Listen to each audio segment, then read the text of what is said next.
Hello, and welcome. What is a man going his own way? Where is he going to? What is he turning away from? Ancient philosophy proposed to men a way of living, an approach to Stoicism on a foundation of ethics, reason and principles.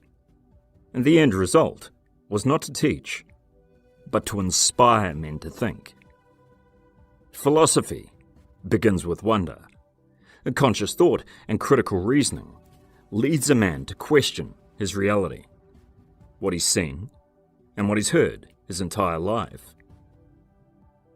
One by one, men are waking up.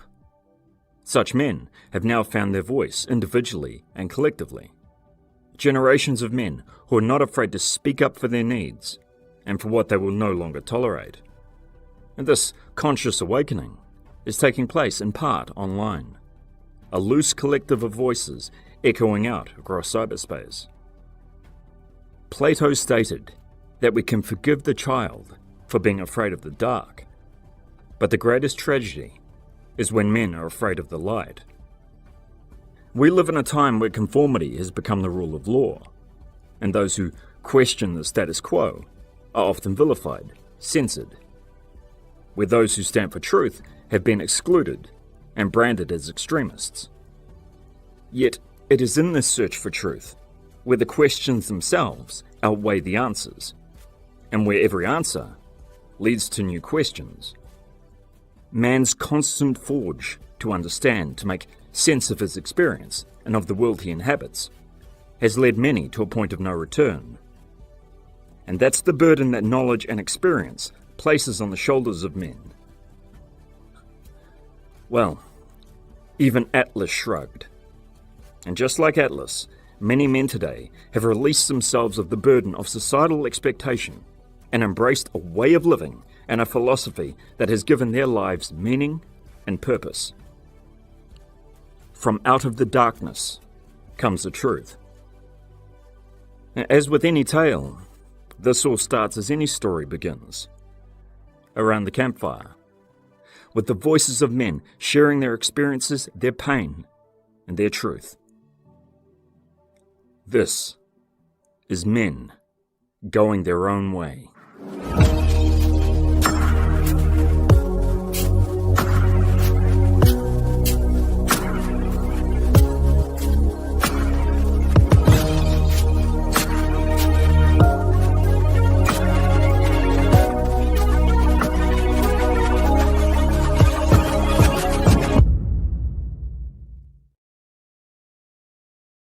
My journey into the online manosphere began in 2013. A man, alone in a room, speaking into a microphone. But what poured out of me was years of self-reflection, pain, and a desire for knowledge and understanding. And it was knowledge that could only be conveyed to me through the lived experiences and wisdom of other men. Men today have found their voice. And try as the powers that be might, these men won't be silenced. Yet back in the day, the voices, although far fewer, hit me with the force of a sledgehammer, and their impact on my life and on the lives of other men has been immeasurable. And it all started with one video that changed my life forever. It was my awakening.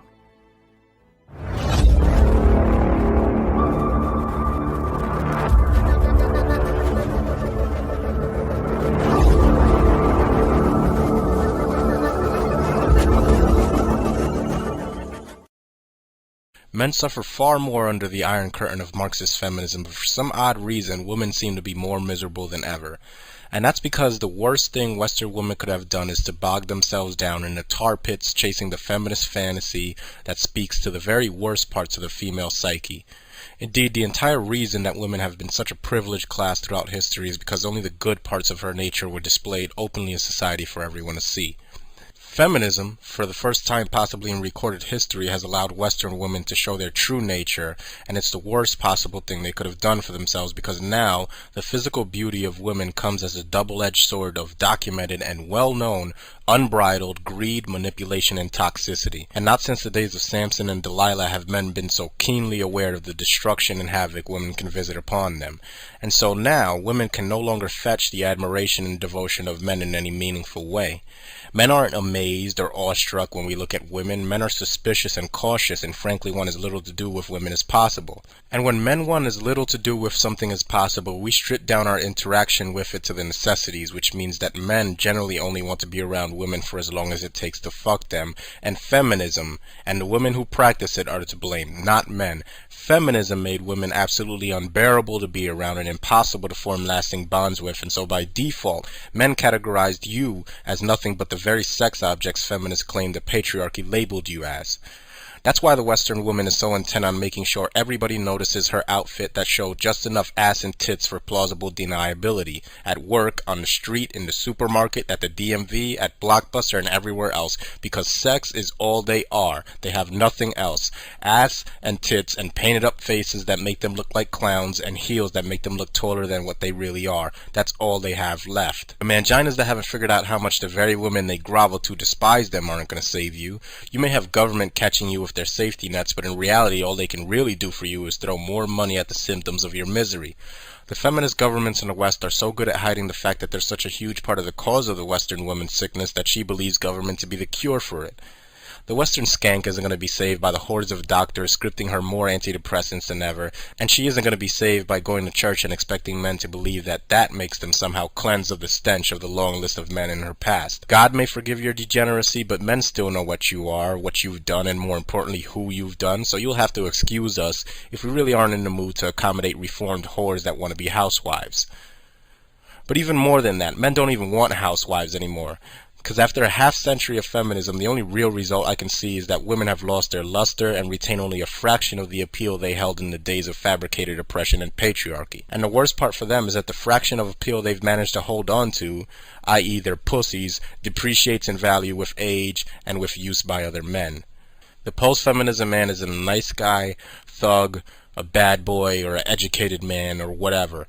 He isn't concerned with providing for or banging child support obsessed baby mamas, and he recognizes these two groups of men as nothing more than two warring factions of men grandstanding and vying for access to used up pussy.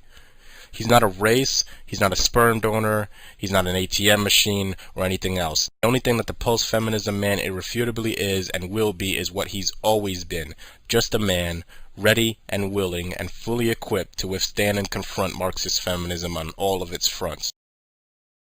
Sometimes all it takes is one voice. One voice that holds up a mirror and presents to you a reflection of a reality you could never articulate. Until now. A confirmation of an experience that is distinctly male, with no apologies, no shaming, simply the unabashed truth. A proclamation voiced with the same force of that of a general in the field rallying his troops. And what I experienced in that moment and in the months that came after was the same as many other men that walked this path of self-awareness. I experienced anger. I experienced relief. And a deep pervading sense of grief and loss. And like you, I had a desire and a need to understand. Because I could sense that things weren't right, yet I could never articulate exactly what. I believed what I was told. I put my trust in the narrative. But what had led me here? What was a tipping point? I mean, I don't know the circumstances. I don't know why he filed for divorce. I don't know what was going on between them. However, I do think it's quite fabulous. I mean, can you just imagine that thing whizzing around the disposal? It's like... The worst part of being lied to is knowing that in their eyes, you're not worth the truth. What was emerging from inside me was a growing sense of injustice. I wanted the truth, and I needed to hear it from other men. And what I discovered were voices that had been battling in the trenches for years. And one in particular stood out. A man whose work laid the foundation for all those that came after. The man, the myth, the legend.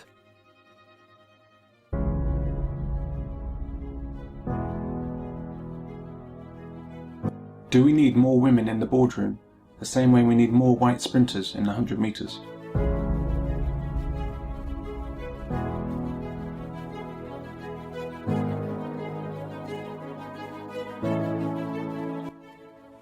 We need more women in computing, more women in engineering, more women in politics, more women in leadership roles, more women CEOs, and even, apparently, and with no small amount of irony, we need more women in the kitchen. Women's choices are ignored, men's merit is ignored, the numbers add up to oppression as far as they're concerned. Our whole society seems geared to discussing the weaknesses of male nature. I'd personally like a little space to discuss the weaknesses of female nature. Women like to see themselves as a cut above men, as good as men and then some, a sort of men plus. They're as good and they can have children. But rather than the ability to produce children putting women above men, it's quite possibly the only thing that puts women on a par with men at all. There is power in the female image. Just a hint of shapes is enough. This is why women strive to achieve this shape. It's a continual attempt to achieve power over men. These are the latest trend, apparently. Padded knickers to give you a J-Lo sort of behind. No, this is... right. The philosopher Arthur Schopenhauer made a study of women in the 19th century. He observed that women's major flaws include vanity, selfishness, a lack of a sense of justice, and the desire to manipulate men. He described how women basically love themselves. He noted that women have their natural weapons, just as men have theirs, and he didn't see women as innocent and passive, as we seem determined to do today. Yet women spend no expense and spend a lot of time beautifying themselves in order to manipulate men. Channel after channel, voice after voice. A groundswell was occurring, a tidal wave of voices, sharp, distinct, fearless. You know what old Jack Burton always says at a time like this? Who? Jack Burton. Me. Old Jack always says, what the hell? I wanted to point out something, Oprah. I don't know if this is apparent to the TV audience, but in this room, I feel sadness. I feel a quietness. I feel a type of depression. I feel, as I hear the men talking, saying, I was a gambler. I hear the other man saying, I was manic depressive. There were differences. This is a very different experience, Oprah, than when women divorce. When I deal with women in audiences that have been divorced, there's anger toward the men. It's smart women. We're smart women. The men were foolish choices. Men were Peter Pans. Men were men who don't love enough. We're women who love too much. It's a much different type of feeling. And one of the things I think that's happening among men now is we're just beginning to sort out and articulate this feeling, but this is a real point in history that we're feeling right now. So where do you want to do it? On my penis.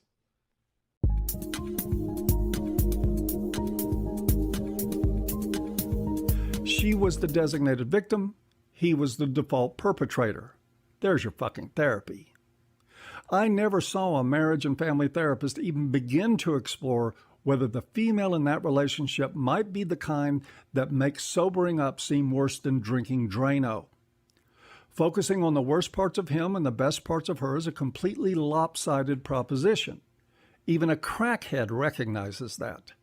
So they use massive amounts of shame to beat the man down into compliance. So, she cheated on you?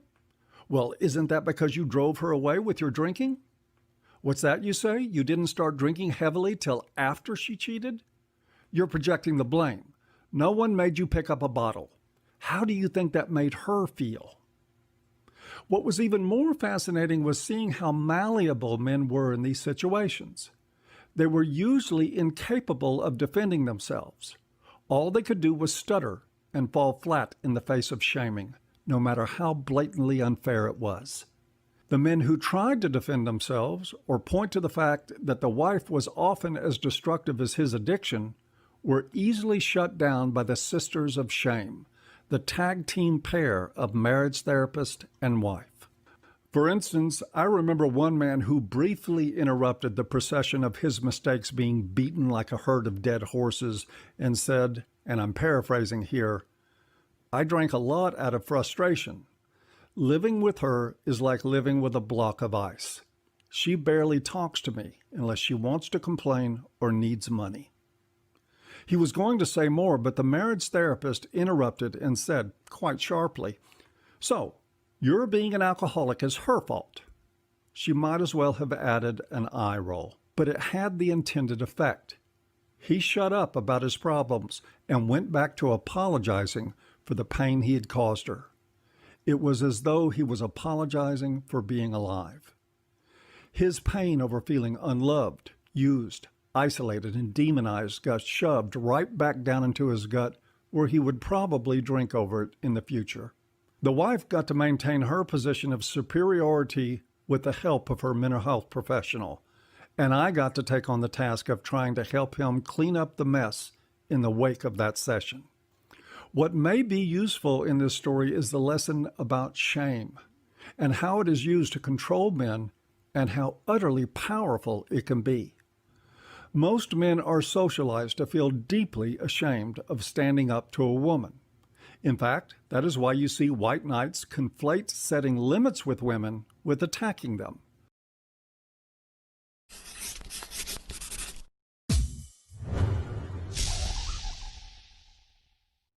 A couple of feminist articles on the dreaded friend zone and nice guys that were linked on Reddit recently got me interested again, particularly in why feminists in particular seem just so incredibly hostile to nice guys, and especially when they're complaining about being friend zoned.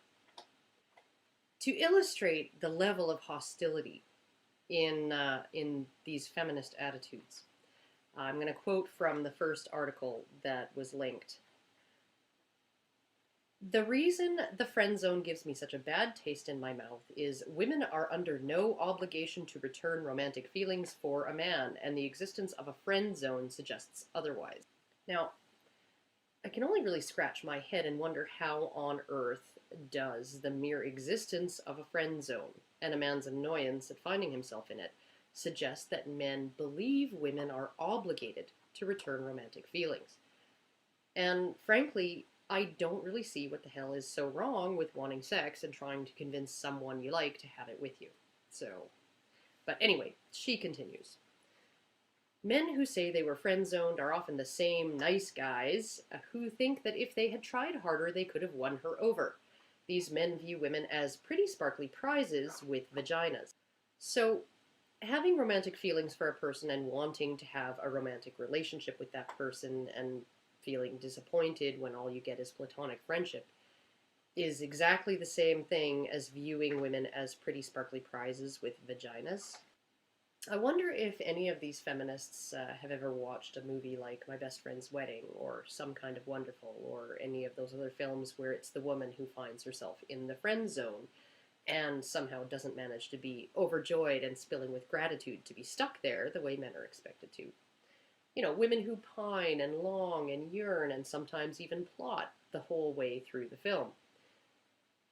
An interesting thing happens when the script gets flipped and the unrequited star-crossed lover is the woman. The audience is actually supposed to feel sympathy for her, even when she's being a shit.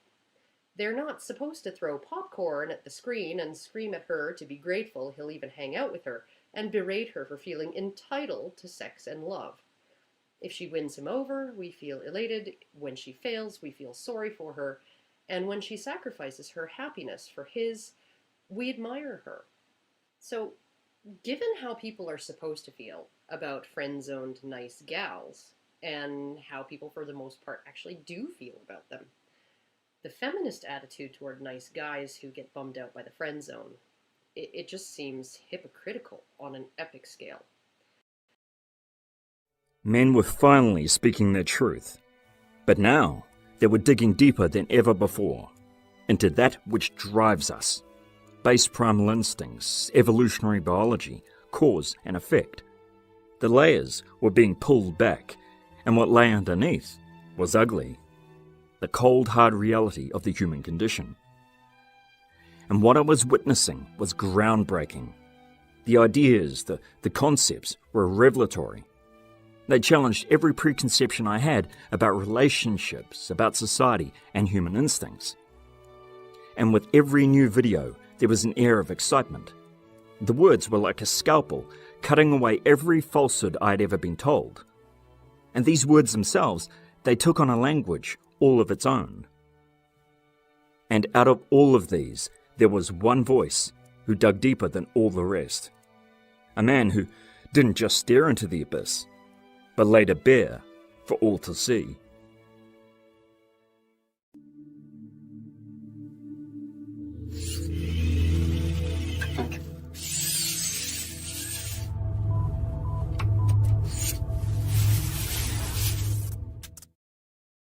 MGTOW, in its legitimate form, is the optimal path forward for men. And I would even be bold enough to say for the vast majority of men. I mean, gone are the days that this fantasy of wedded bliss that was promised to men is even remotely tenable. These days are long, long gone. And of course, there are different reasons for going your own way. There are different MGTOW. Some men would get back to the plantation in a heartbeat, as long as they fix the laws. But as Barbarossa, once again, I'm paraphrasing here, said, I mean, that's the best we can do, you know? Fix the law so women can stop being mean to us? I mean, it's pathetic. It really is. It's fucking pathetic. The greatest lessons I've learned are the ones I've taught myself via my desire to acquire knowledge. And that's a key aspect of MGTOW. Because I believe the legitimacy of our message and the legitimacy of men going their own way is contained in the desire for freedom and the indifference to the opinions of others. Because it's so internal, it's so inherent, and I'd argue congenital to the nature of man. We just need to do our own thing for our own sake. We need to keep on spreading the message. We need to talk about it. We need to further investigate. We need to further understand. That's the nature of MGTOW. Now, like I said, you might think MGTOW is one thing, or I might think it's another, but at the end of the day, MGTOW is a state of awareness. Some of us might just be aware of certain things, or only want to be aware of certain things. Maybe you don't want to know what Homo erectus was doing that, you know, led to certain forms of human Homo sapien behavior. It's entirely possible. I do.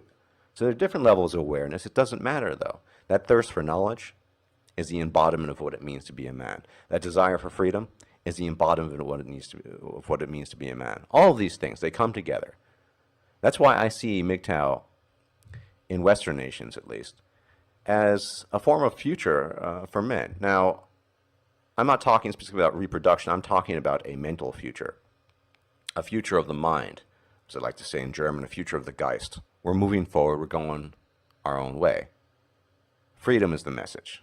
These were not simply the voices of men echoing out in cyberspace. I mean, what I was witnessing was a renaissance of thought. Women do not love men. They do not love men. And I know that pains many men to hear, and I know that's the message that men do not want to hear. And I know that's part of a lot of the hostility towards men going their own way. And we are taking back our male identity and sovereignty, and it feels great to see other men do it. And we will own our manhood once again.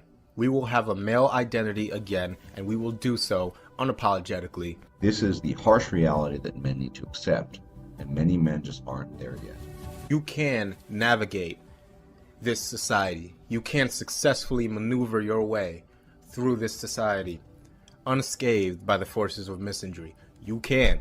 It is possible, and people are doing it. I'm doing it.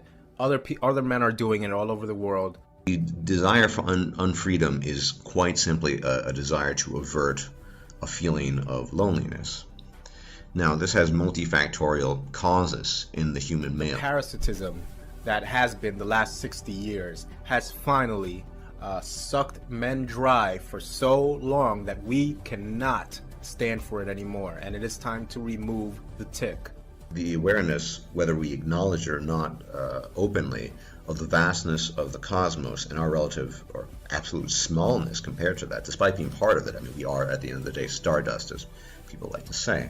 We have the truth behind us. What we are doing is right and good, because all we are struggling for is to live life independent of female provision. We don't want it anymore. We reject it through in and through out. We are done. It is a conscious awareness of what we are as living organisms in an unfeeling and uncaring universe. But they will give the indifferent universe, as I like to call it, a paint job, essentially, a metaphorical paint job. They'll attribute intention to it. They'll attribute all kinds of things and attributes to the universe that simply aren't there. The only thing that the post-feminism man irrefutably is and will be is what he's always been, just a man, ready and willing and fully equipped to withstand and confront Marxist feminism on all of its fronts. A man's silence is his consent. I had to find my voice, as I needed to make sense of my experiences and to articulate through words my emotions and my thoughts. Everything had been leading to this moment. This was the next and most important chapter in my life. I would be silent no longer. I revoke my consent. Hello and welcome. I want to talk in this video about the shame that men internalize and how it's used like a hammer to beat men and boys into submission. Everywhere you turn in society, you hear the same message, that masculinity is in crisis. The males are just refusing to man up, and are instead choosing to wallow in perpetual adolescence. But what's never mentioned is that every path, every avenue on the road to a man defining his masculinity has been stripped away. And one of my favourite writers is Norman Mailer. Mailer, he stated that there's no greater impotence in this life than knowing you are right, and that the wave of the world is wrong, yet that wave crashes upon you. I spent my early years trying to understand why so much contempt and blame was directed at me growing up. Why it was somehow my responsibility that bad things happened in the world, and why I was to blame for the actions of every individual man. I spent the next years of my life trying to control the anger and all the volatile emotions inside me from erupting, scared of their intensity and not understanding it. I then spent a number of years trying to reach men, and I had some success, maybe because I was going through it too. But I used their experience to grow and understand my own, and I engaged with the express goal of reaching these men, but also furthering my understanding and mastery over myself. And many times, just like you and the man next to you, I stared into the abyss of manhood, and the abyss stared back. And it was touch and go, but we finally agreed to disagree, and I went my own way. I'd arrived in the midst of a new generation of voices, one by one, each voice unique, the words themselves building a momentum. I see you don't have a lifeguard here at your beach. I'm not at the beach, this is a bathtub. Hi everyone, Sandman here. I'm getting a number of people asking me to do an introduction video for MGTOW, so here it is. And the first thing to remember about MGTOW is that a man that has taken the metaphorical red pill is a man that has learned the ugly truth about female nature. Women are made out to be harmless, beautiful creatures, but the truth is many women today will rip out your heart and testicles through your wallet and move on to their next victim with absolutely no second thoughts. And they often have no guilt or remorse in the process.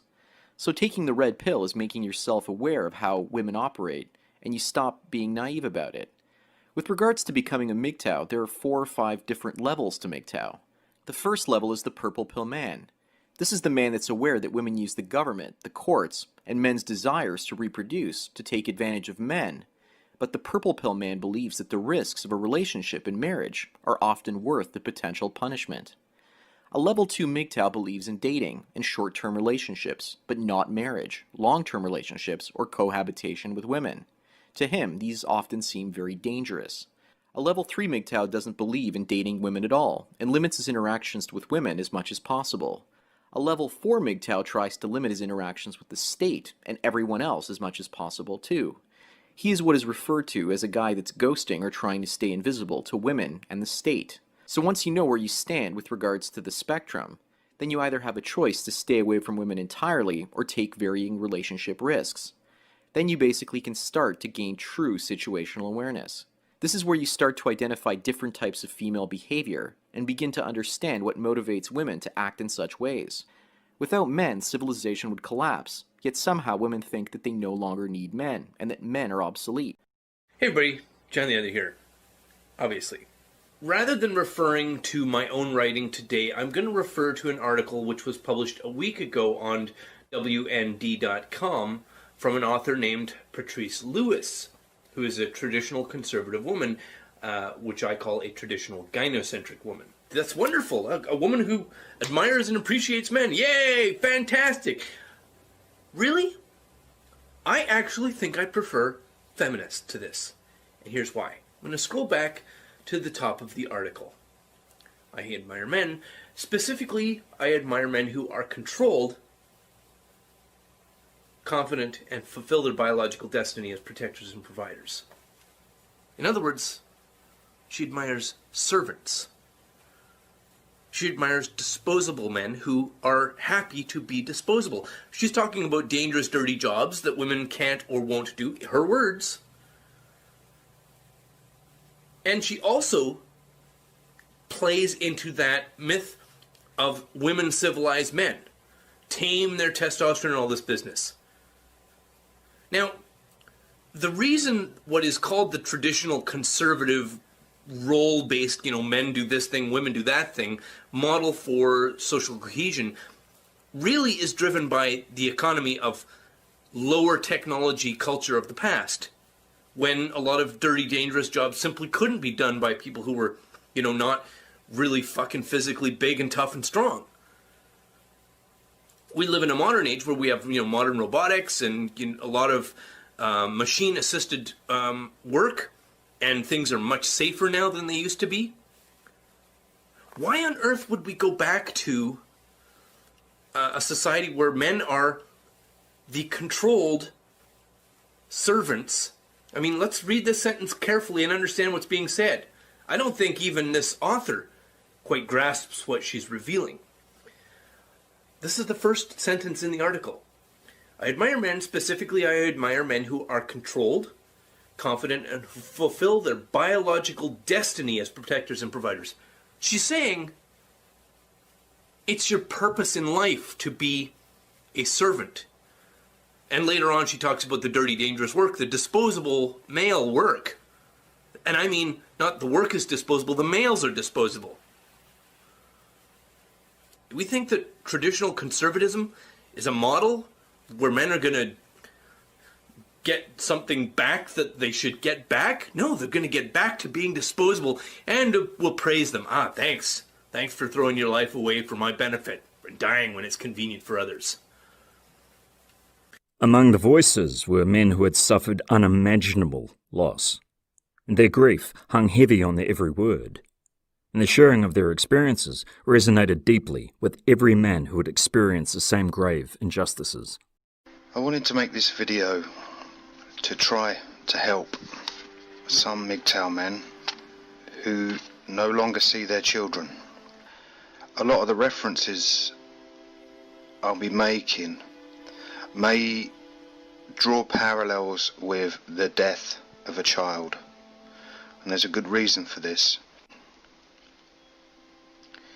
If you've been separated from your child for any period of time, you are grieving, and it's important for you to realize that you will suffer the same feelings as someone who has lost their child. The loss of a child is difficult, to say the least. Parents aren't supposed to be separated from their children. It's not natural, and no parent can prepare themselves for that separation, even if it's anticipated. The only thing you can do is, over time, eventually let that loss become a part of who you are. In addition to the grieving, the loss you feel for your child, you may find that you grieve the loss of hopes and dreams you had for your child, as well as the potential that will never be realized and the experiences you will never share. The pain of these losses will always be a part of you. You may experience the following grief reactions: intense shock, confusion, disbelief and denial. You will no doubt feel overwhelming sadness and despair, and facing everyday tasks can seem impossible. You may feel guilt. You may feel that you've failed your child as your child's protector and dwell on what you could have done differently.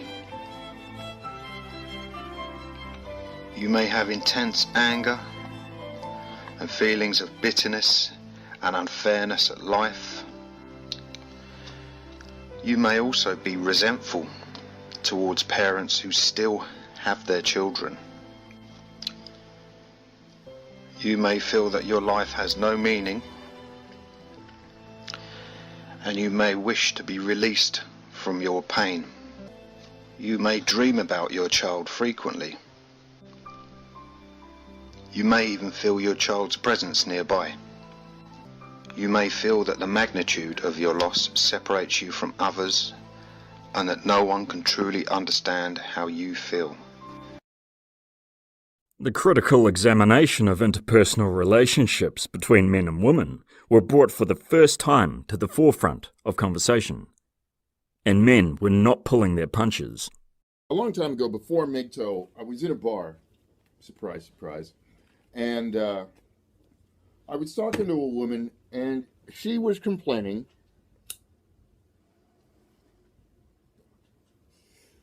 that she couldn't find a man. Now, first of all, there's been more and more of these "I can't find a man" articles that have kind of been cropping up and whatnot. And it's actually an incomplete statement. Because what it really is I can't find a man for.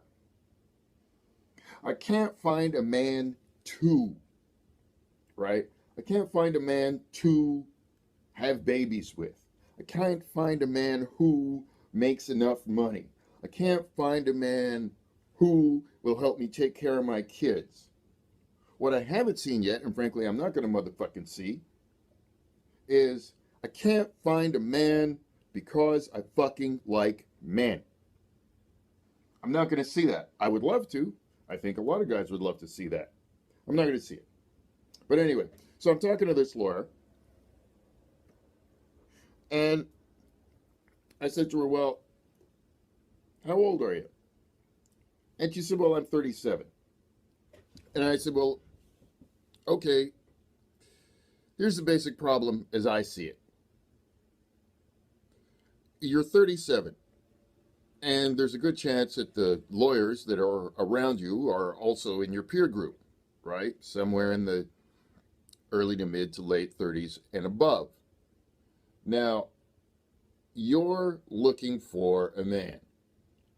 And there's a good chance that the men you want, because you're a lawyer, have to be lawyer and above, which means that that pool of men is very small, right? Because you're going to be looking at lawyers and doctors and judges and that kind of shit, right?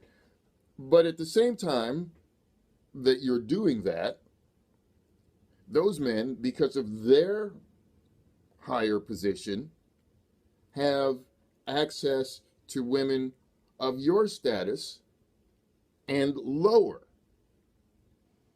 And furthermore, you're competing against a large group of women, a lot of whom are younger than 37.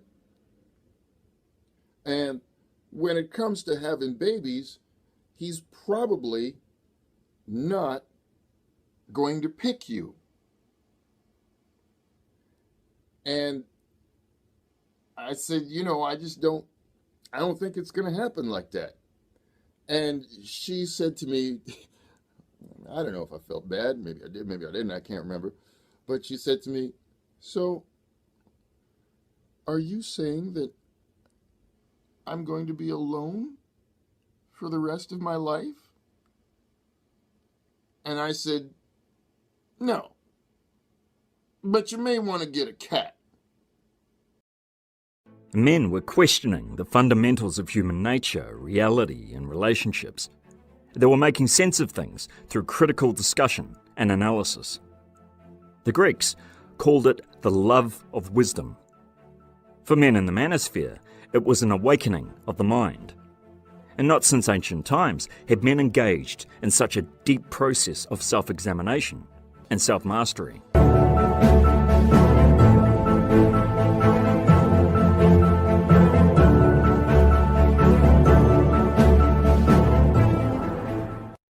Why do these men need a philosophy? Why did they need ethics and principles? Why did they feel the desire to speak out and reach other men? Why don't they just shut up and go their own way? I mean, after all, with all of their imbued male privilege, men have an easy ride, right? I mean, what possible risks do men face today? I am a nasty woman.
If you would shut the fuck up for the 50th millionth time! I'm reading fuckface, which reinforces rape culture, which is part of patriarchy.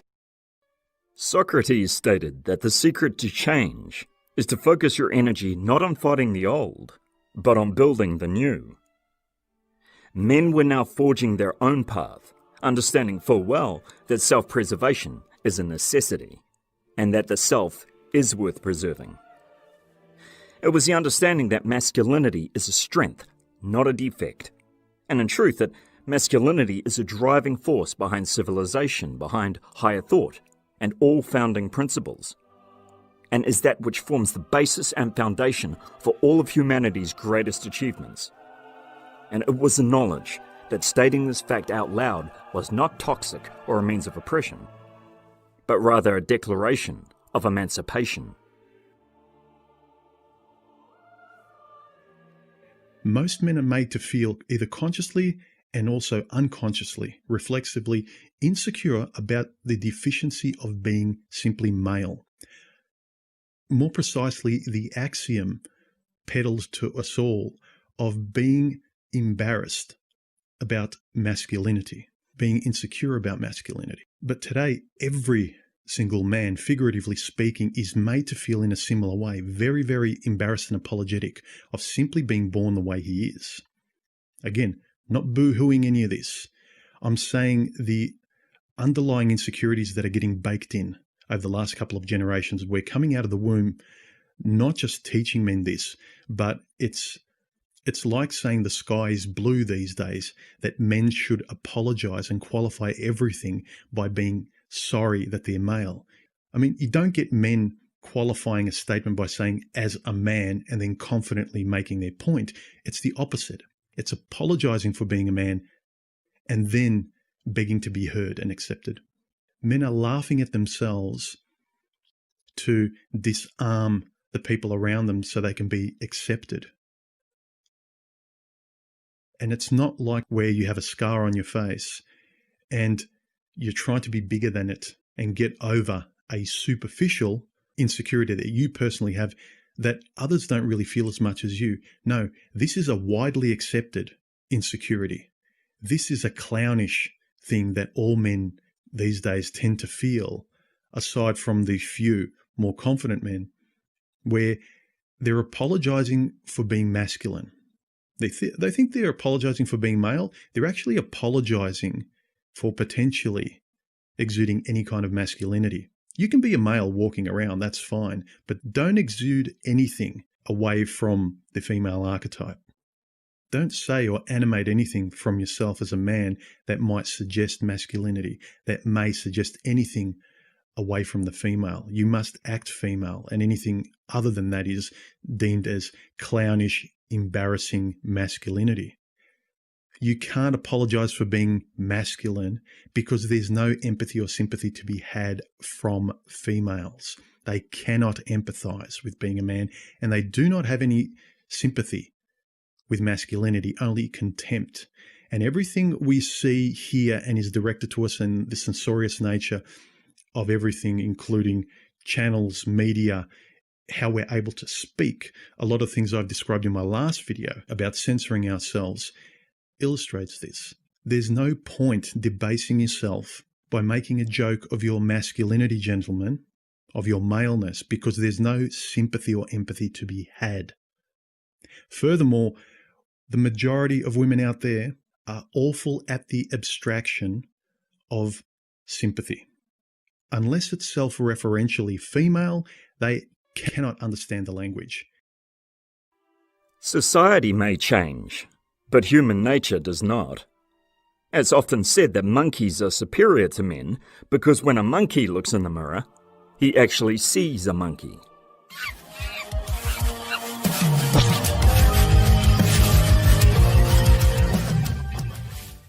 Humans are animals. We, human beings, are animals. Specifically, we are mammals.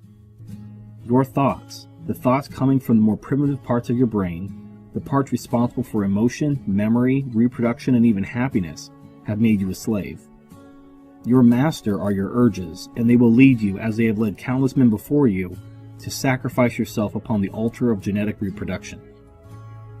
Many who recognize things in society, such as gynocentrism and male disposability, blame feminism, or believe that it was orchestrated by cultural Marxists, but they are wrong. The enemy that has enslaved men is not in the gender studies department of some university, or within some political party or ideology, but behind your eyes and inside your skull, and which is allowing you to hear and understand the words I'm speaking to you right now. Males, humans included, have been imprinted through our primitive brain with an irrational urge to compete with other males, acquire resources in order to attract a mate, and to reproduce and propagate our species. This pleases our lizard brain, and the limbic system floods our brains with dopamine and makes us feel pleasure and happiness as we fulfill these primitive urges, even at the cost of our long-term health and fulfillment. This is not rational choice, but rather primitive biologic impulse. While these impulses helped human beings climb to the top of the food chain and dominate all of their life forms on this planet, it was not without a cost, especially to men who are naturally less valuable for reproduction than women. Our lizard brain triggers an instinct to protect young, attractive, and fertile women. Even if you're happily married or gay, attractive women will trigger an instinct to be kind and protective to them. You want to protect them and you want to impress them because your lizard brain subconsciously wants to mate with them. Remember, the lizard brain operates on instinct and we cannot control our instincts, only recognize them. Women are just as much of a slave to their biological urges and instincts as men, but due to their roles as reproductive gatekeepers, their lot has always been less brutal than that of men. A woman's biological imperative drives her to seek out men with resources that they will provide for her as well as protection. This is known as hypergamy and has a biological basis. So it's obvious that men and women have different biological drives. Men seek women for their health and fertility, primarily via visual cues such as youth and beauty. Meanwhile, women seek men for their resources and ability to protect and provide for them, primarily via social cues, such as a man's career and status. However, notice that there is an important disparity between what women and men seek. Women don't love men. They can't love men. Their instincts and urges are not towards men themselves, but towards what men have and can provide for them and their children. Men and women are both shallow, but at least a man is interested in the woman herself. A young, beautiful woman is valued as a person because you can't separate a woman's youth and beauty from the woman herself. However, because a woman only loves what a man has, his resources, or the services that he can provide, she may be able to extract those resources for herself and leave the man face down in the gutter afterwards. A man's worth in the woman's eyes is a separate thing, and thus the man is not the true focus of her affection. This is Bad Pop here with bad news. But hey, wait a minute. I got some good news. Gonorrhea! No. Pop, you make all these rules and laws, and you have all these, lists. Why don't you make a list of what it takes to be a man? Man rules. Winning! And I also want to dedicate this to one of my dear friend's fathers I call Sensei. Wax on, wax off. Who took time out of his life when I was 8, 9 years old to look down the rifle sights and see I was going nowhere good. And he just gave me a little tweak and changed my trajectory 3 degrees. That's not bad. Doesn't seem like much, but with time, it's a monumental difference. So thank you for that. And all you dudes out there, I'm trying to do the same for you, so pay attention. All righty, let us begin.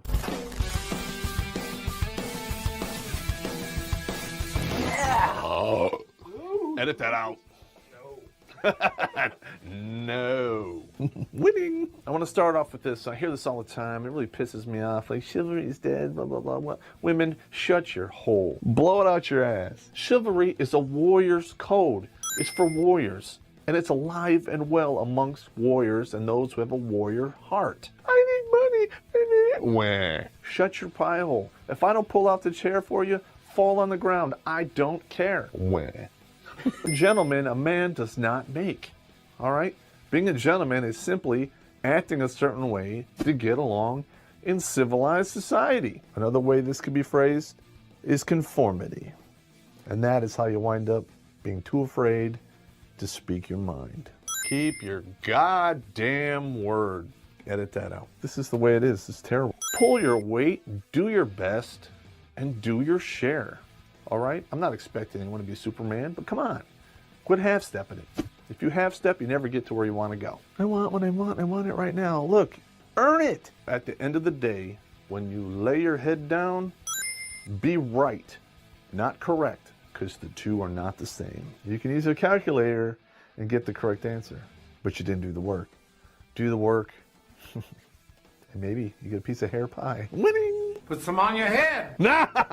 The word coward should be a word that causes you the greatest offense. Conduct yourself with honor and honesty. Winning! Don't start no trouble, nor turn a cheek.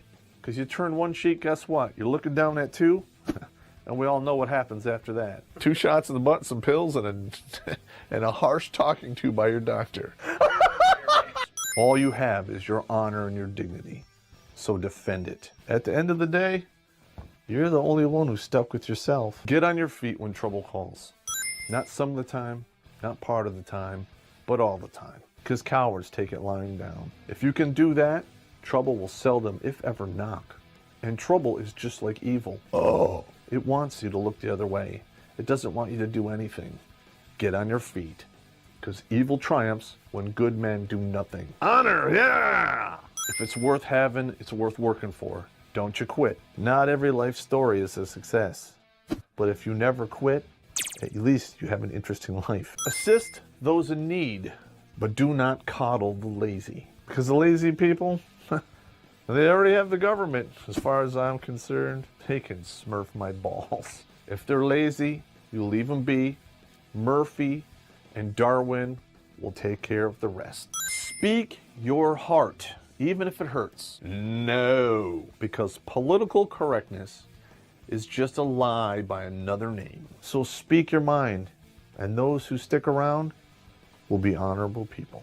Never sacrifice anyone for yourself. I would never send anyone to do anything I wouldn't do myself or I haven't done in the past. Don't throw anybody under the bus. Don't push anyone in front of you to shield you. If it's meant to happen, it's meant to happen. You take it like a man. It's true. So true. Own your mistakes. Own them, because you never grow if you just make excuses. Don't make unwarranted excuses, and certainly don't hide behind them. Cowards do that. Don't be a coward. Learn loyalty. Don't give it blindly, but loyalty and trust go hand in hand. You can't have one without the other, because loyalty today, it's a rare commodity. Accept responsibility and accountability for what is around you. As a man, you have to do what you have to do. You don't get to do what you want to do. Your wants, they don't pay the bills. We're now in the third generation of men raised by women, and all I hear is I want to do this and I want to do that and I want. Guess what? Suck it! No. You do what you have to do to get to what you want to do. So suck it up and kiss my ass. And also, your wants will get you in trouble, especially when the big head has not overpowered the little head yet, if you know what I mean. Raw dog in the road whore. Be willing to risk loss and accept that loss when and if it happens. Don't complain about it. You lose people, you lose stuff. It's going to happen. Accept it now so you won't be beat down by life later. I'm not going to go in there and say men do this and men do that and blah, blah, blah, because it's all open to interpretation. Man rules. But if you can follow these 20 steps, you're leaps and bounds ahead of your peer. Muffin, how do you feel about euthanasia? Well, I've never been to Asia. Is your patient Asian? It's at this point where every man who walks this path faces the fork in the road, where he sheds the skin of the past, the hurt, the anger, where he lets go of the chains that bind him, where for the first time he charts his own journey. The destination is unknown, and that's okay. But what's growing inside of him is a sense of self-ownership and autonomy. His life now has meaning. He's no longer simply another cog in the machine, another forgotten man in that long grey line of manhood. That man is no longer a statistic. And what's burning inside him can't be quelled. They say that truth without a flame becomes philosophy, but when held to the fire, it becomes poetry. Well, I always wanted to make a poem of my life. And men were now walking away and becoming the authors of their own lives.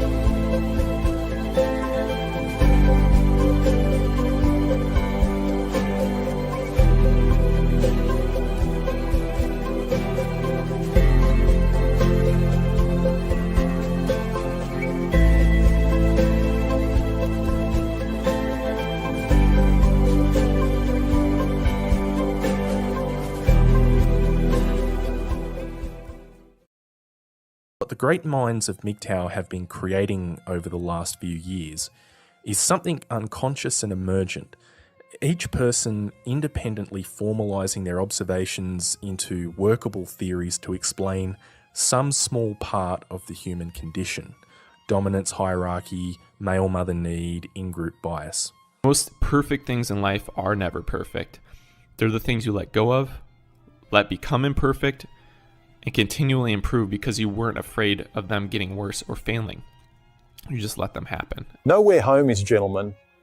Don't give up a frustrating home where you just needed to know how to arrange the furniture. You burnt all of that and went somewhere foreign that you just don't know how to live mentally. And you have no interest in it. I can't play cello, but I like listening to it. Know yourself, gentlemen. Remember why we are here and why I'm even talking about this in the first place, because at the end of the day, we don't want to waste our time, our money, our energy, our peace, and our freedom, because I want to perpetuate positive thinking in this channel.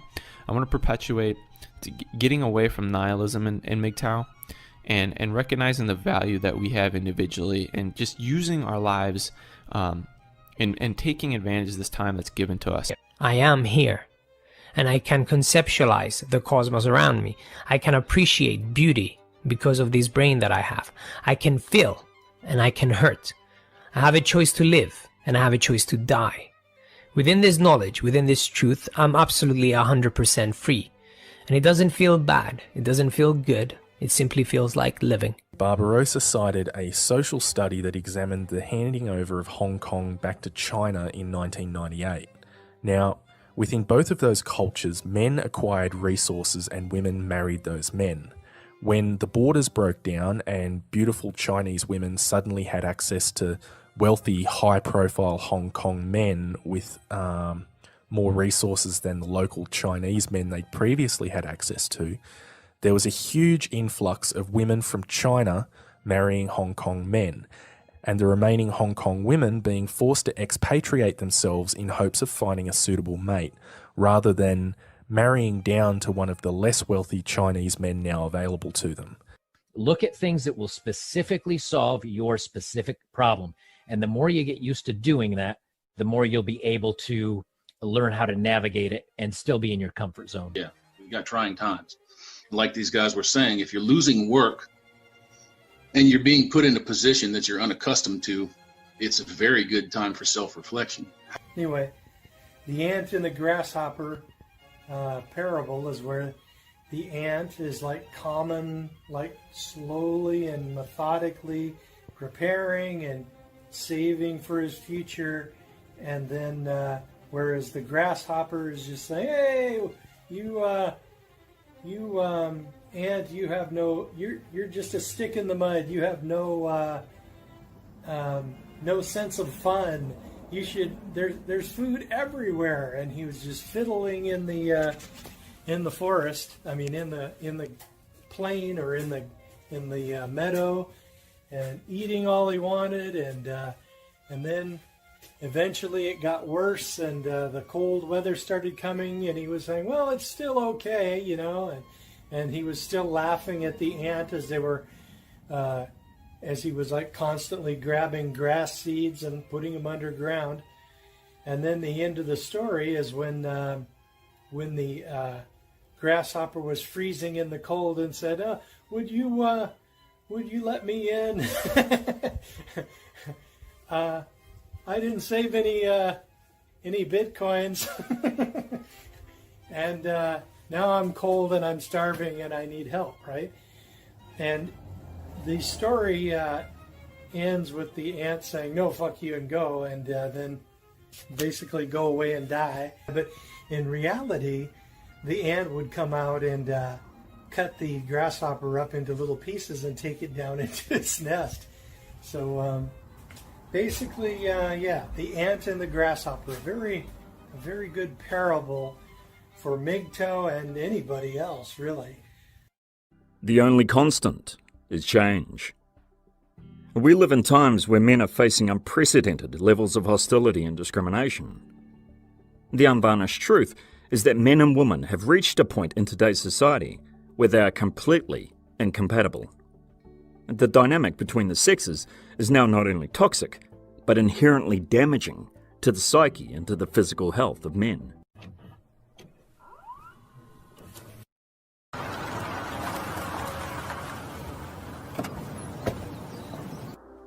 Honey, I'm home. Make sure you take the bins out, and it's your turn to cook tonight. I want chicken. Okay. How was your day?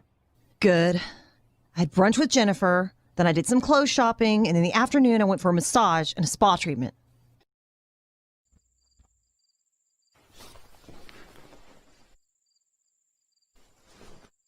You smell nice tonight. John, I'm not in the mood. It's been a very stressful day, and I've got a headache now. Good night.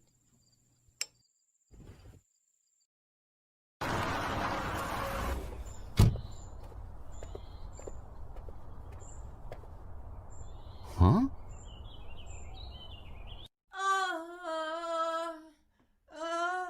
Honey? I'm coming, honey!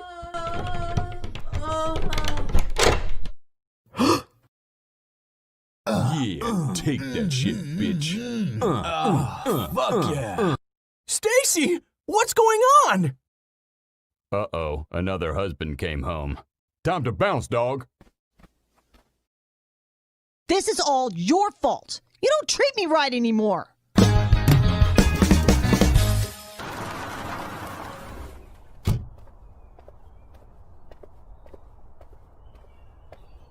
God, what now? That's him, officer. I'm so scared. You're under arrest. Why? For what? You're a wife beater. What? I never laid a hand on my wife. Stacy, what did you tell them? Enough. It's off to jail for you, mister. I've never raised a hand to her in my life. It doesn't matter, John. She's claiming you're abusive and violent and is trying to divorce rape you. The courts will most likely award her your house, its contents, as well as most of your money. But it's a lie. I'm a good husband, and she's been cheating on me. John, you obviously don't understand how marriage and divorce works in our society these days. Here, have some red pills while I explain. The best strategy for now is to do what's known as going MGTOW. What's MGTOW? How do I do that? MGTOW stands for Men Going Their Own Way. It's a term used to describe men who see that the dating, relationship, and marriage game in the West offers little benefit to them and simply choose not to play. But the key to their strategy revolves around never getting into a committed relationship with a woman of any kind whatsoever. Sounds good. I'll just go MGTOW then. Unfortunately, it's not that easy. You already got married and are possibly going to be the victim of divorce rape. Fortunately, you don't have any children, so there won't be any ongoing child support payments, but as I said, in divorce court, your wife is likely to be awarded your house and almost all of your money. It is the order of this court that Mrs. Smith receive 100% of the marital home and its contents, as well as 75% of your savings. I should also point out to you that the only reason I am leaving you with any money at all is so you don't claim welfare and become a burden on the state. I order you to vacate yourself from the marital home within 30 days. This court is adjourned. All hail the mighty vagina. Sieg Heil! Society has eroded to a point where traditional relationships, marriage, monogamy, religion, and all the ties that bind us are becoming relics of the past. The cold truth is that many avenues that brought men a sense of meaning and identity are no longer viable or safe options in this climate. The economy is on the downturn, the sexual marketplace and social networks have moved online, leaving many young men isolated and disconnected. Male life has never had so little value. Men today are not only seen as the problem, but increasingly seen as dead weight. Male virtues, masculinity, and even the male presence or the male gaze are seen as problematic and deserving of harsh punishment and censorship. And contempt for males is now not only condoned, but is held high on the streets for all to see. And this climate shows no signs of abating. The cycle of indoctrination is complete when the individual internalizes the message that they are less than. In the process, that individual compromises his dignity, his freedoms, his quality of life, and ultimately, his health. And the reason why I think it's important for men to be interested enough in their own psychology to introspect is that when everything's taken away, when people leave you, when things that you thought you could rely on in your life previously leave you and you're left with yourself and you're left with this, the voice in your head. If you don't have a good relationship up there with that voice, it's going to tear you apart. It's going to lobotomize you. Think about that. When you're left alone as a man, is the voice up there a tyrant or is it a sympathetic mentor? Is it a best friend? Or is it someone who's going to tear you apart? This is why I think there's some men that are probably better off being in a dull relationship with family and kids and routines and football and being tired and getting fat and being disinterested, because it may actually be a good diversion from the voice that's in their head. If they don't actually have any interest in introspecting, if they don't have a philosophical interest, an intellectual interest, then they're probably better off being distracted by routines, others, people, family, kids and all that, but that I'm sure and I know that they enjoy and love. But if they don't have any intellectual interest, it's probably better off they stay distracted away from the mind. Because I think a lot of guys, they're better off staying in a low-level aggravation and just sort of rolling their eyes with relationships, whether they're jobs they don't particularly like, but they can tolerate them, family that they can tolerate, but aren't really as taxing as they really think it is. I don't think that for a lot of men, they do well in romantically following the stoic and philosophical path of introspection, because I don't think that they've ever been interested in it. And I see a lot of men lobotomize themselves in going their path psychologically and philosophically. They're not wired to enjoy it, find it interesting, or find it intellectually stimulating. They're a person in a foreign land. So what's the point of going from a relationship out there with something or somebody that's low level irritating to going to an awful relationship up here with a voice that you've never actually had a conversation with, you've never shook hands with and learned to get along with?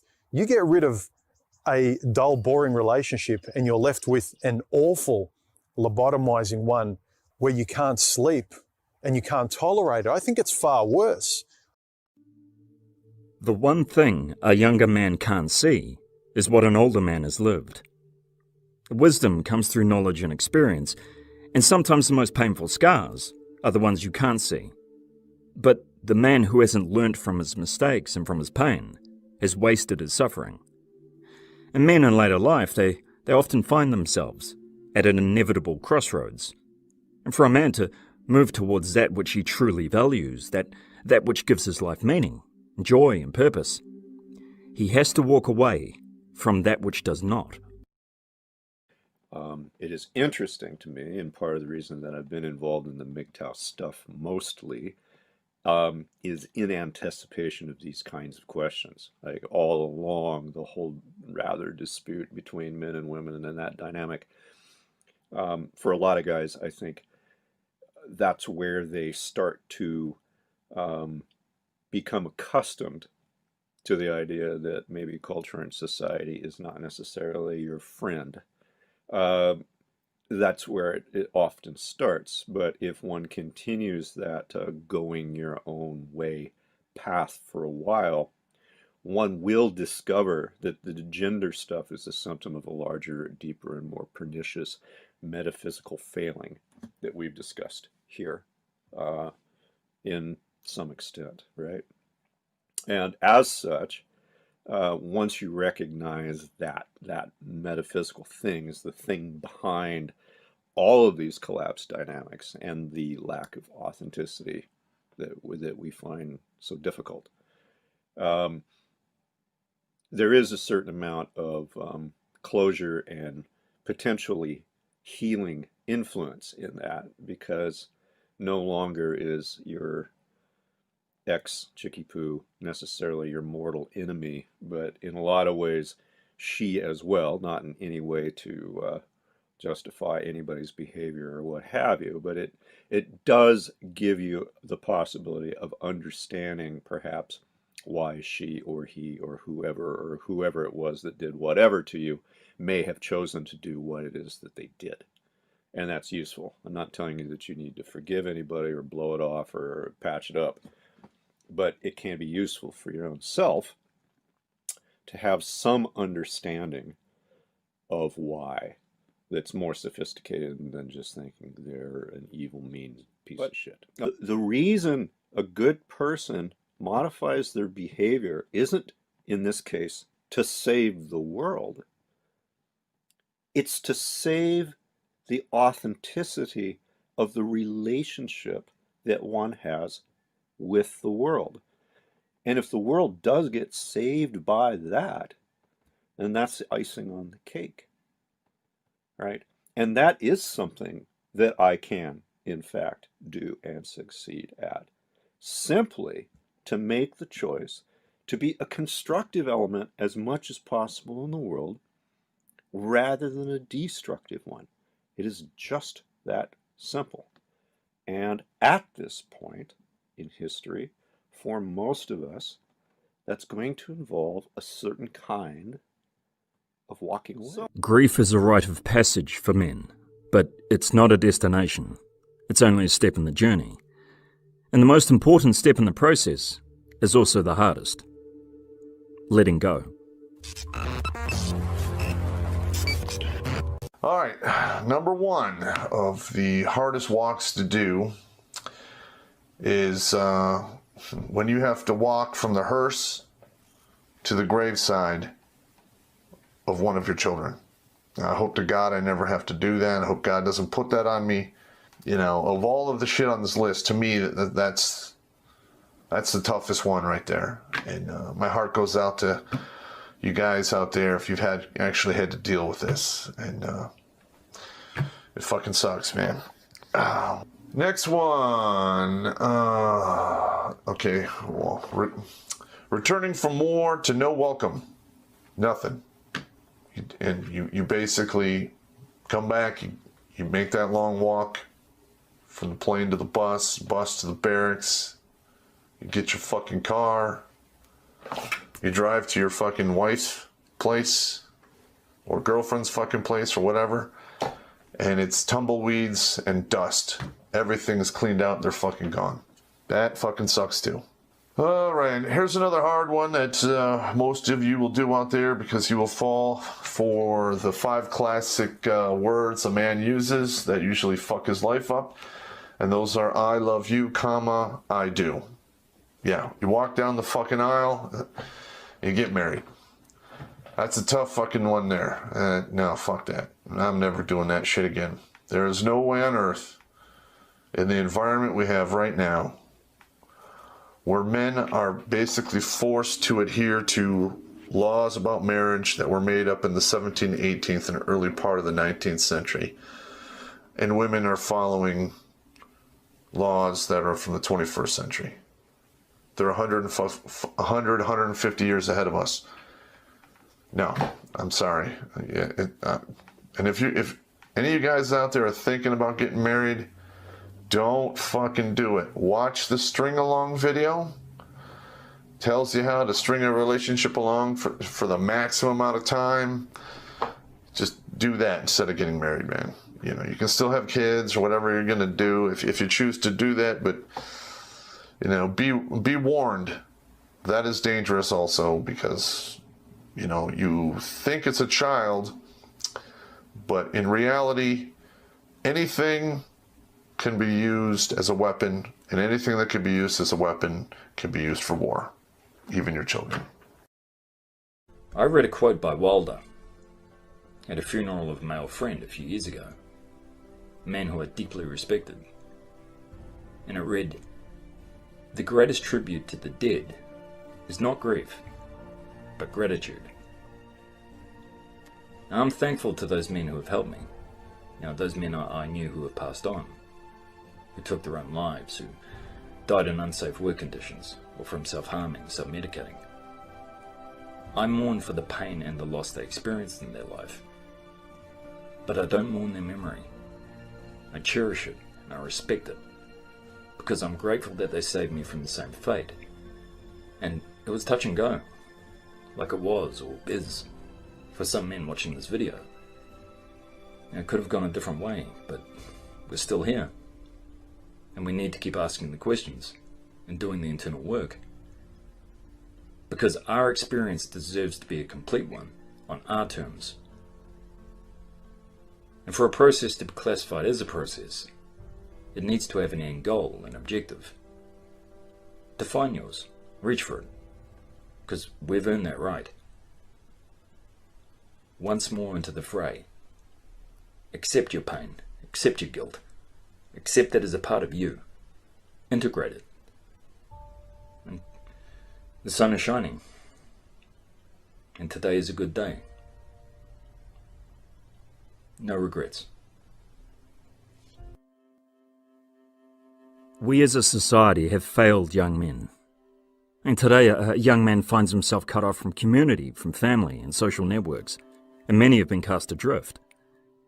And things are escalating rapidly in society, but this social unrest, it seems to be less about any political or social agenda, but more of a release valve for young men raging at a society that has shunned and excluded them. Young men are now burning down the village to feel its warmth.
Young men today have been discarded.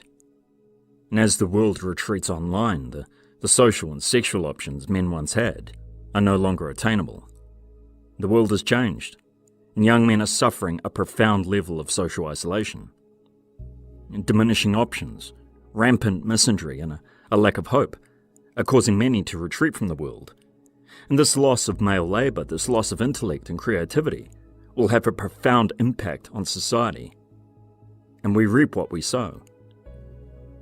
But what is this experience like for young men? What's changed?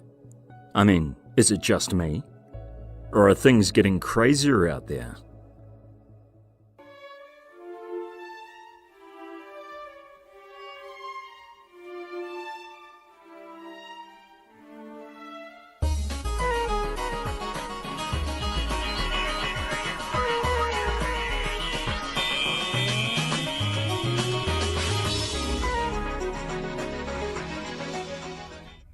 We are all made of matter. But to women, if you're not good looking, you don't matter.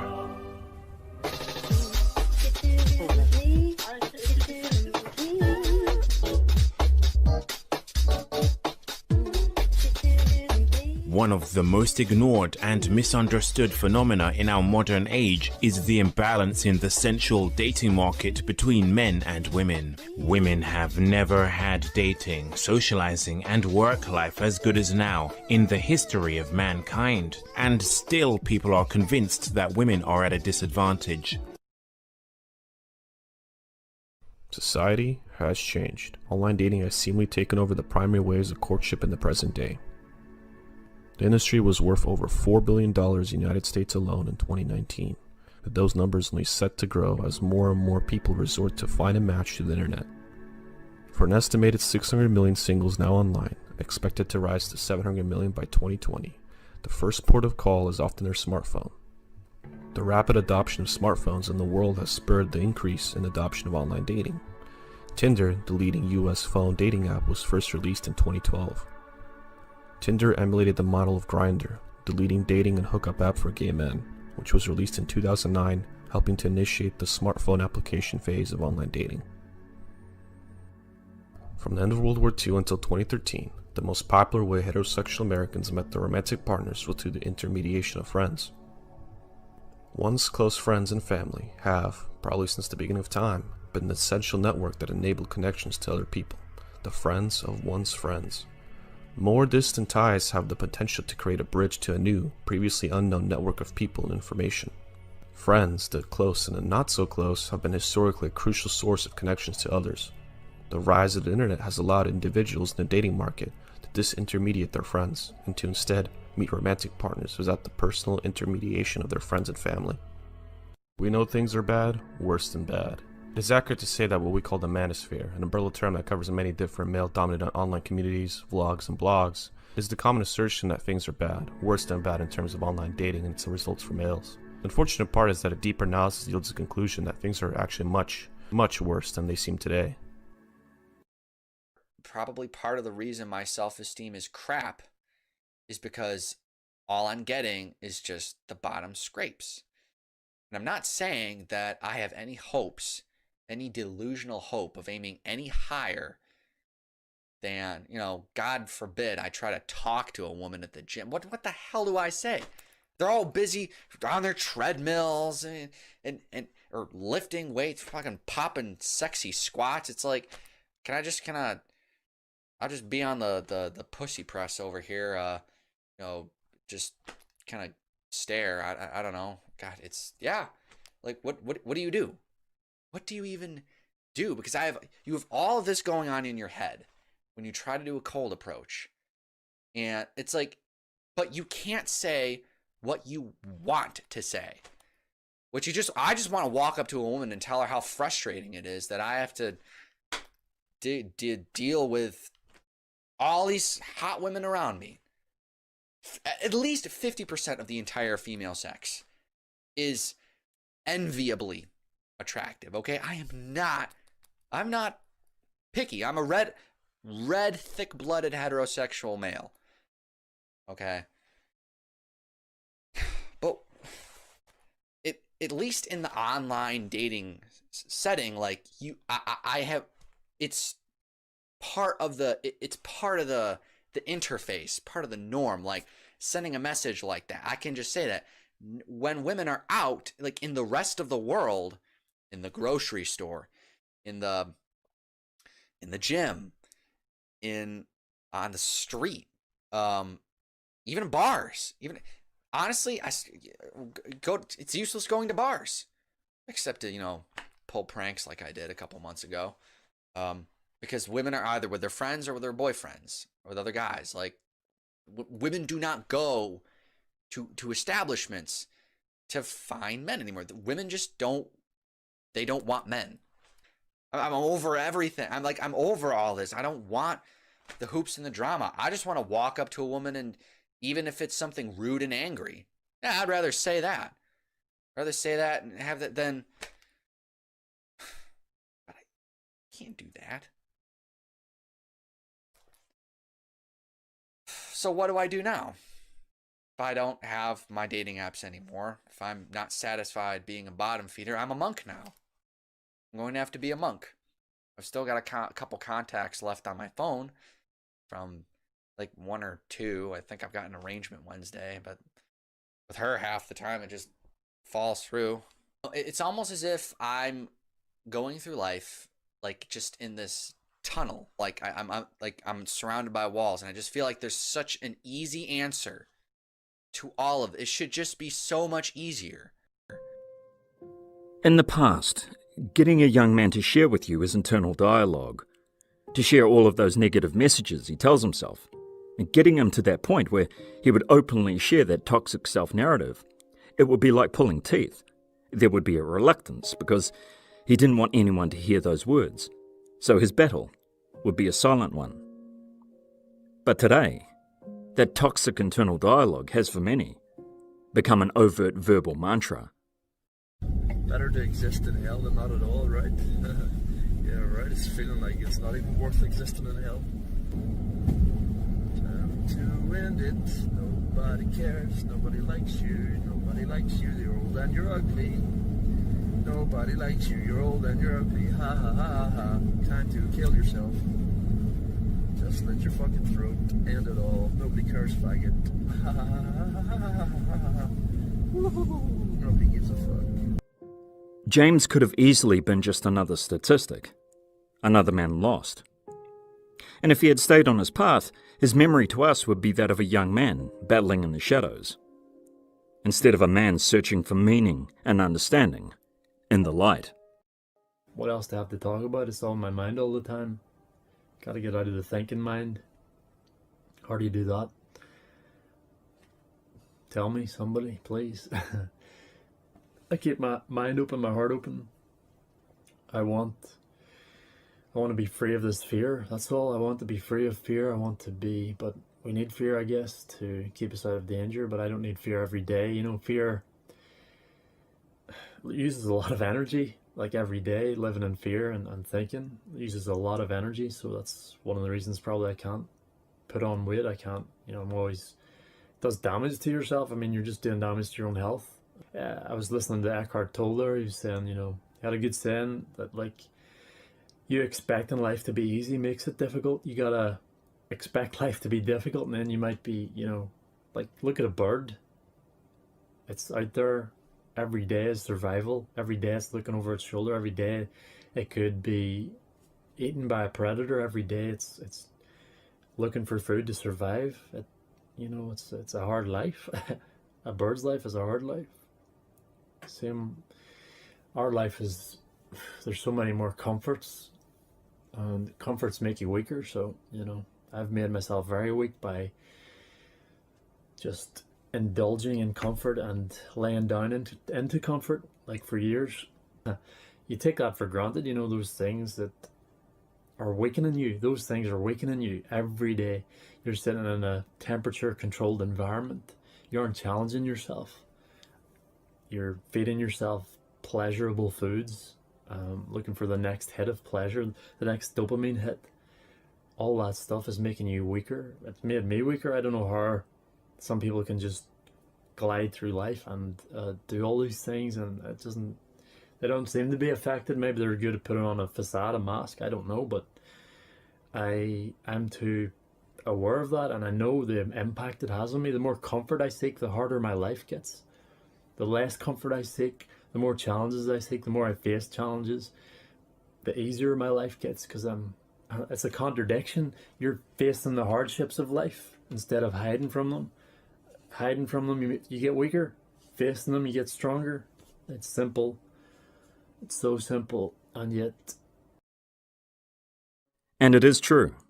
It's better to be hurt by the truth than to lay down in the comfort of a lie. Yet as men, it's in our nature to want a quick fix to a problem, a soundbite or a pill to pop, so we can just move on with our day. We want simple, broad answers to very complex problems. And there is no greater truth than the fact that there are some things within our control and some things that aren't. We live in a society today where aspirations are tread on, where those who aspire to be better are seen as part of the problem or as disadvantaging others. It's become a race to the bottom where the greatest achievement is who is the biggest victim. And there is no honest discourse anymore, only finger-pointing and shaming. And it's young men who are bearing the brunt of this. Every time one raises his head, he gets kicked in the teeth and just expected to know his place. And this pain and hostility young men now experience is no longer limited to the outside world, but has now become the hammer many beat themselves down with psychologically. But what I wanted to talk about today is how society tries their very best, and for the most part succeeds in bringing unattractive men down to a particular level to where they are not allowed to show any kind of emotion physically, or I guess even physically or emotionally, without fear of sort of being reprimanded for that. And you're not allowed to show, particularly smile, you're not allowed to show any kind of positive emotions as an unattractive man. I think if you do smile, if people see you smiling as an unattractive man, They will do whatever they possibly can to bring you down to as low as you possibly can be. They don't, for whatever reason, they want you to know your place. You're not supposed to smile. You're not supposed to be happy. You're supposed to be sad because you look like that. And I'm assuming I'm assuming part of that is because when a normal person sees an unattractive person being happy, there's sort of that fear of, what happens if he tries to assimilate into my friend group. And I don't mean that like literally, but with that person, I just mean like, what if somebody like him, an unattractive man who is positive and happy, tries to get into my friend group? They wouldn't want that. Because look. I've never seen an unattractive person with a friend. I've never seen that happen. So you're all fucking lying. That doesn't happen. I've never seen an unattractive man with a friend, and I've certainly never seen a short man with a female friend. That doesn't happen. You're lying. You're fucking lying. So, to try to make sure that that doesn't happen, that person doesn't try to enter the social group, they will go as far as mock you to your face to make sure that you're not allowed, that you're not allowed to smile. You're not allowed to smile. Look at you. Be sad. That's what you're supposed to be. If you try to be happy, I'm going to push you the fuck down. That's what it is. And of course, the catch-22 of that is when you accept your place in this world, and you frown, and you grimace all the time, and you hate yourself, the way that they want you to, the way that you're supposed to, when you learn your place, then they make fun of you for being a creepy weirdo who doesn't talk. That's what they wanted. That's what you wanted. That's what you wanted. And it's what you got. But they're still going to find a way to make fun of you. To move forward with life, a man must be able to make sense of his experience. And before he can walk his path, he needs to know that the ground beneath him is stable and can hold his weight.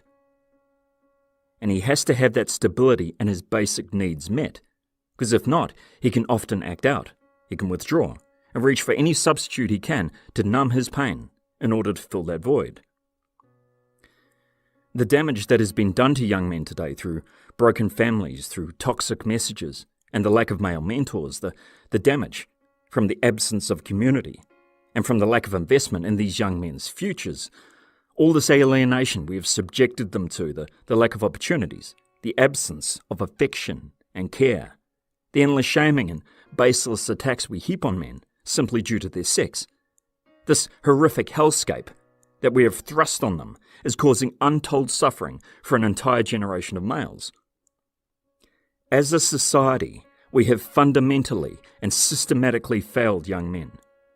I want to actually have a conversation with somebody, but, and if I ever did meet a woman, I would want somebody that I had a connection with, that I could have a conversation with, that I could really talk to, that would understand me. And that's just damn near impossible because these women couldn't understand 1% of the things I got going on in my mind. So basically, I'm forced into isolation. I can't have it any other way because no one wants to know me. I have no family. I can't, I don't even want people to say, oh, well, don't you want to find out where your parents are? I'm like, no, I came from an abusive home. When I got separated from my family when I was 16, and it was not, when I was with my family, it was not a good experience, and I don't really want to, why would I want to go back to people that destroyed my childhood and, made my life a living hell? And a lot of people are fucked up in life because they had an abusive childhood, and it's just it does have an impact on your life when you're grown. And I've done the best I can to sort of pick up the pieces and live whatever semblance of a normal life I can, but I can't. I just simply can't. So given that I have no way, I can't relate to most people are just, they're very materialistic, they're very just over competitive, and like I said, we've all noticed that or at least anybody in this community has noticed that our society is based on you sort of level up by kicking others when they're down. So, you know, anybody that sees me, anybody that sees that I'm down in certain ways, or they can tell, you know, it's not hard to tell. It's not hard to tell when a person is, you know, failing in certain areas of their lives. You know, the instinct of most people would be to kick somebody when they're down. The greatest gift you can give a young man is your time. To listen and to seek to understand their experience through compassionate curiosity. To take an interest in them and to try and understand things through their eyes. Because young men are reaching out, even if it's throwing a brick through a window to get our attention. And our words carry more weight than we give them credit, and they often leave scars that last a lifetime. When important people in your life whom you can't avoid, usually because they are family or close family, see you as somebody who is only worthy of worthy of shame, reproach, contempt.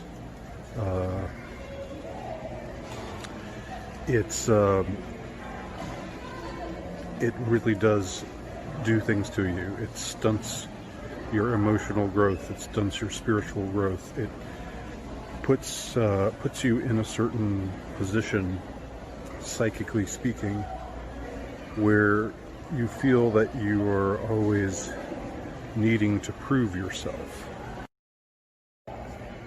I strongly encourage you not to project in his presence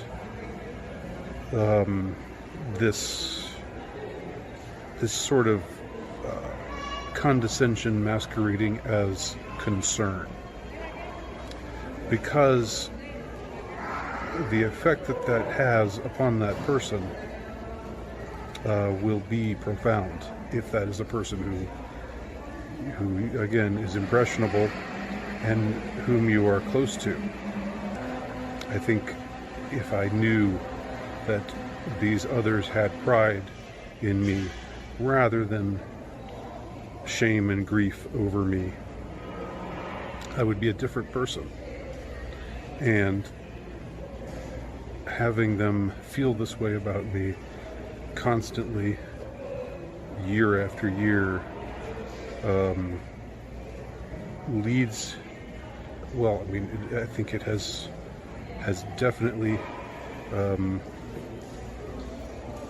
it's definitely shaped the person that I am. I think I would have wound up a more confident person. I would have wound up a more, well, I think just a happier person, generally. And less angry, less feeling like like I have something to prove, less feeling like I have a chip on my shoulder. Because when you're constantly being treated like you are just a fuck up, even when when you're not generally a fuck up in the sense that you're not going out, making poor life decisions, but you just are different in the way that you behave around others. You're different in your ideas and beliefs. You're more of an introvert. You're less of a you're less someone who just is the life of the party. There's some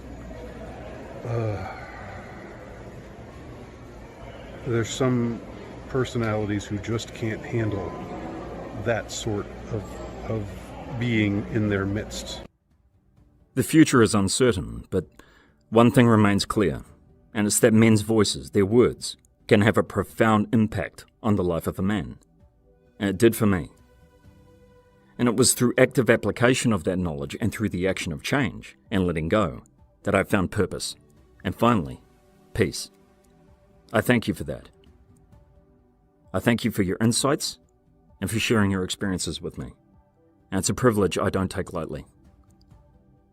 It made me into a better man. And I'm a more complete human being for having been a part of that. Because Epictetus was right. Most people today are just little souls carrying around a corpse. But the man who walks his own path is a free man. And it's a journey full of ups and downs, but it's a life with meaning and purpose. We are men, going our own way.